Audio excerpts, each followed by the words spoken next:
bu uyaladigan narsa emas.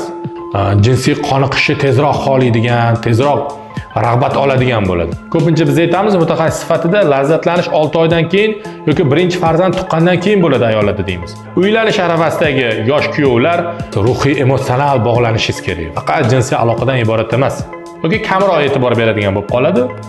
Lekin ayolga doim mehr va e'tibor kerak. Salom yigitlar, agar siz uylanish arafasida bo'lsangiz yoki yaqinda uylangan bo'lsangiz, bu maslahatlar siz uchun juda muhim. Chunki uylanish faqat to'y qilib, maza qilib, rohatlanish degani emas, balki katta mas'uliyat, yangi hayotni boshlash deganidir. Shuning uchun bu jarayonga puxta tayyorgarlik ko'rish kerak. Demak, sizlar bilan yana urolog-androlog Azmida Shahridinovich, bugun sizlar bilan uylanish arafasidagi yosh kuyovlar yoki yangi uylanganlar uchun muhim maslahatlar mavzusida gaplashamiz. Birinchi navbatda albatta jinsiy hayot haqida real fikrda bo'lishingiz kerak. Ko'pchilik yigitlar, ko'pchilik yoshlar uylangandan keyin jinsiy hayot avtomatik ravishda zo'r bo'lib ketadi, hammasi a'lo bo'ladi deb o'ylaydi. Doimo ham normalniy bo'lavermaydi. Birinchi kunlarda yoki birinchi haftalarda har xil qiyinchiliklar bo'lishi mumkin. Albatta, erta bo'shanishlar bo'lishi mumkin, erta tashab qo'yishlar, ereksion muammolar bo'lishi mumkin. Albatta bu ayolingiz ham o'zini yaxshi his qilmasligi mumkin, noqulay his qilishi mumkin, aloqa paytlari og'riqlar his qilishi mumkin. Ko'p hollarda yosh kuyovlar shoshqaloqlik qilishadi. Ayollar ham jinsiy qoniqishga e'tibor berishmaydi. Bu albatta tabiiy holat. Xo'p, bunaqa holatda nima qilish kerak? Birinchi kunlarda hamma narsa mukammal bo'lish shart emas. O'ylamang, jinsiy aloqam zo'r bo'ladi, mukammal bo'ladi, uzoq davom etadi, ayolimni qoniqtirib qo'yaman deb o'ylamang. Har doim ham bunaqa bo'lishi kerak emas. O'zi boshida hammada ham bunaqa bo'lavermaydi. Idealniy narsa bo'lmaydi. Albatta ayolingiz bilan ochiq gaplashishingiz kerak. Agar shunaqa muammolar bo'layotgan bo'lsa, ochiq gaplashishga harakat qiling. Uni o'sha his-tuyg'ularni tushunishga harakat qilishingiz kerak. Keyin sekin-sekin o'zini joyiga tushishi boshlaydi.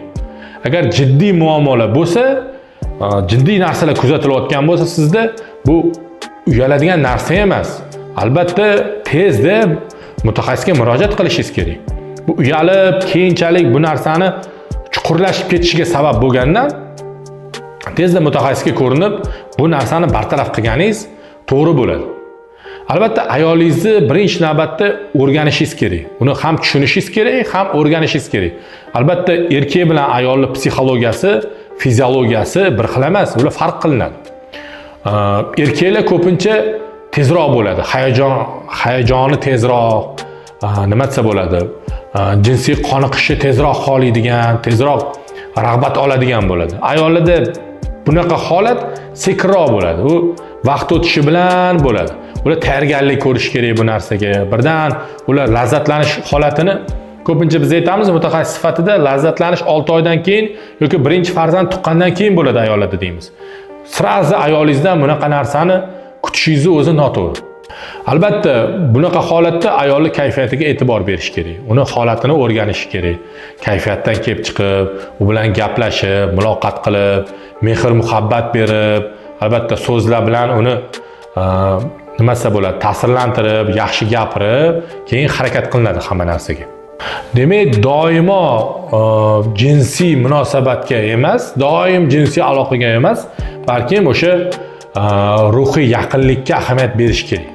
Birinchi oilada, birinchi haftalarda siz ayolingizni ruhiyatiga, u bilan nima desa bo'ladi, ruhiy emotsional bog'lanishingiz kerak. Faqat jinsiy aloqadan iborat emas.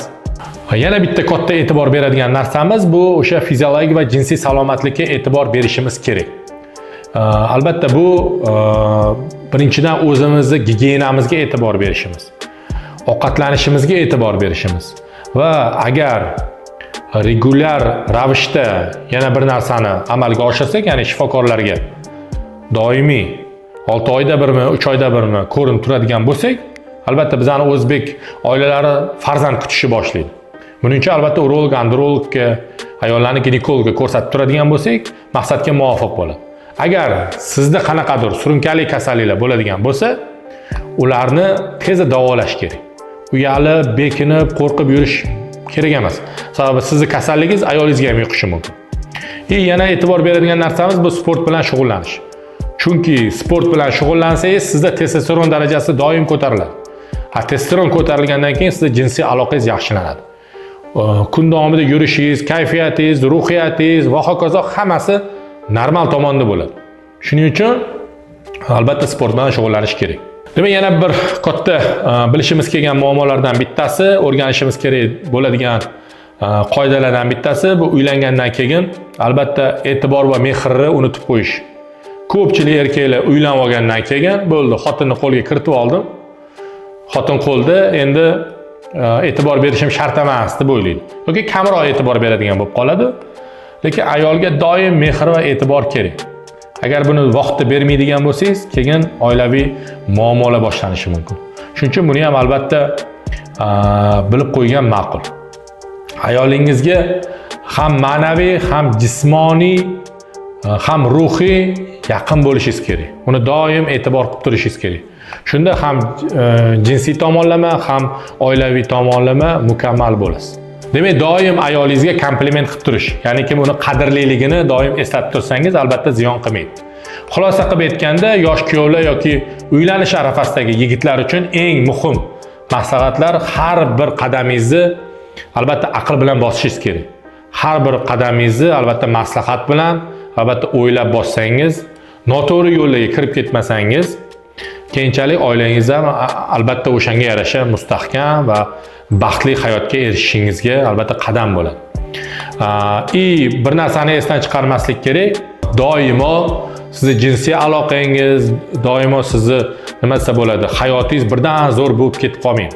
Shunga albatta siz nima desa bo'ladi, tayyor bo'lishingiz kerak. Hammasi sekin astalik bilan bo'ladi. Albatta bularga e'tibor bering. Agar ushbu maslahatlar siz uchun foydali bo'lgan bo'lsa, albatta bu videoni boshqa do'stlaringizga ham yuborib qo'ying. Videoga like tugmasini bosing, qo'ng'iroqcha tugmasi esdan chiqmasin.